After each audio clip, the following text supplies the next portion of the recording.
swing. Every 5 minutes, you're thinking about it. You're practicing Can't it. wait to wake up to play. You're in Walmart, just randomly walking through Walmart, and you get a swing pattern, and you start doing this. Your wife think you're crazy. His wife thinks my wife thought I was real crazy because I tried to put a golf simulator in my house, and then it was like we had extra room. So I've been hooked ever since. And then, but back to how we met. Mm-hmm. So we were playing golf. Ali was practicing, and I'm literally at this new golf place. I haven't been here much, and I'm driving through. I'm playing by myself, and I hadn't made any friends yet up here. And then I saw him practicing, and this is how social golf is, but still how two brothers. It reminded me a lot of my homeboy I was telling you about it in Texas. How two brothers can kick it real quick. I say, hey, you must be real good by now, huh? Right? You sure did. And then he told me that. And then another part of golf is you better be humble about it. Oh, gosh. Or you better be great. Yes. So he's like, yeah, I'm getting there. So long story short, then I drove around, and then you busted the turn and came and met me on the tee box, and we've been friends ever since. And I was so happy that I saw you out there, because just whenever you see another brother out there, it's just such a comforting feeling.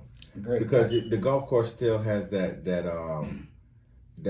kind of a barrier to it, even though it's not like it used to be, and it's so much better than it was back in the day. Right. You still feel that camaraderie when you with someone like that looks like you.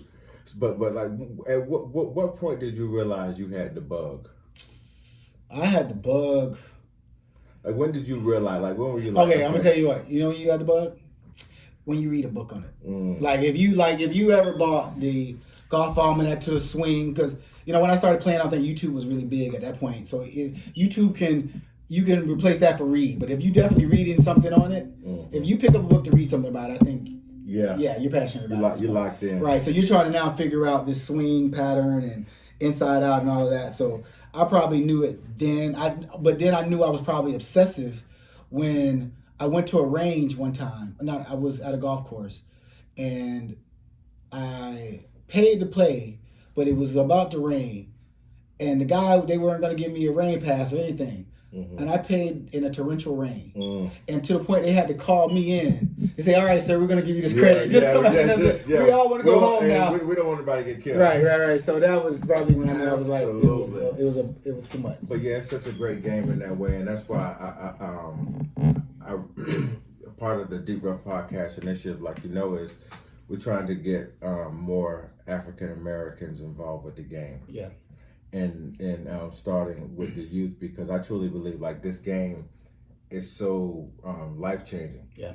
It's crazy. I don't know. Yeah. It's hard to explain, but it's a majestic thing, and it's like just your goals, everything become broader. Right. And like anyone who likes being at a golf course, we were talking about before, it's like I don't care what the kid's situation is, where he comes from in life, how downtrodden he might have been, or what his surroundings are like. If he likes golf, he will understand and conform from the worst of society to be able to be to be able to understand and adjust to the best cases of society. Right.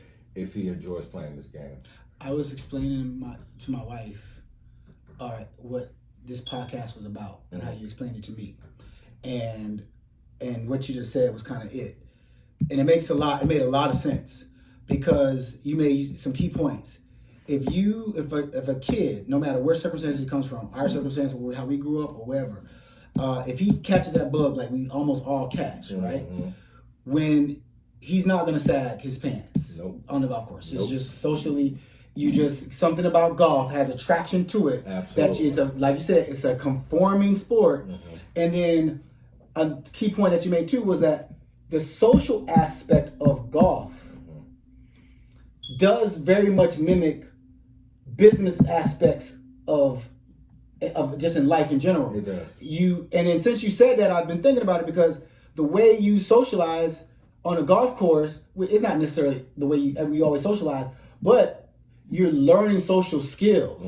So like somebody drives by you say hi to everybody, and like you said, hey, that guy would never say hi to me if we weren't on the golf course. Yep, he would never get to know you. So he's conforming. So we're all conforming to the sport, and so there are definitely, and then it's a mental game. So it's not just about swinging the club 300 miles per hour. Nope. It's fine tuning, it's focus. Mm-hmm. It's a lot of that I think translates very well in, it's just on this. So then something as well, what are we transforming to do? Just transforming to care about being a part of society in a healthy way. Mm-hmm. It ain't changing who you are. You just understanding there's some things that, as more lanes that you can play in, the more successful you can be. And it lets you. I think it lets people who are not really in touch with a more affluent society. Yeah. I think it lets them realize how closely they are connected and how much they have in common with the affluent very quickly to where they can interact and then everyone who plays golf, well, at Eagle Marsh, the majority of the people that I see there regularly playing golf, they retired there to play golf. Mm-hmm. Their lives are in a certain order. Correct. And I don't think it's a coincidence that that's associated with the game. And with that being said, it brought me up to one of the videos that I made earlier. The title of it is the country club culture, how the country club culture destroyed the PGA Tour. Yeah. And what I meant by that was just the PGA Tour when Tiger Woods, and I'm going to put it in a real short form for you so you can answer me or see how you feel. But when Tiger Woods came onto the scene, they had a real opportunity to make the sport mainstream. Mm-hmm.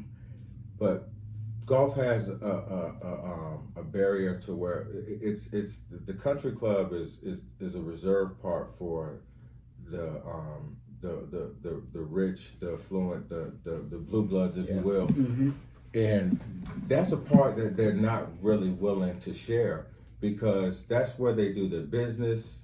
That's where they interact, they party, and that's not something they want to do with everyone. So with that being said, golf, the PGA Tour, I feel personally, promoted golf in a way to where gentlemen like yourself and I, who have gotten ourselves together, or who look or who can look the part, you are welcome here. But we are not really trying to accept every single walk of life into this game. And I feel like in the end, it hurt them because hip hop in particular has is basically the lifeline of communication to the youth, and of any color, or any status in society. Right. So I don't understand why golf didn't go that route, more or less trying to promote the Allen Iverson plan versus the Michael Jordan. Not that Michael Jordan was bad, but just someone that certain people can identify with. And I felt the reason they don't is because they don't want certain people trying to enjoy the country club culture. Mm-hmm. I think, Allen Iverson type in the PGA, I think all of us can agree now it would have been great.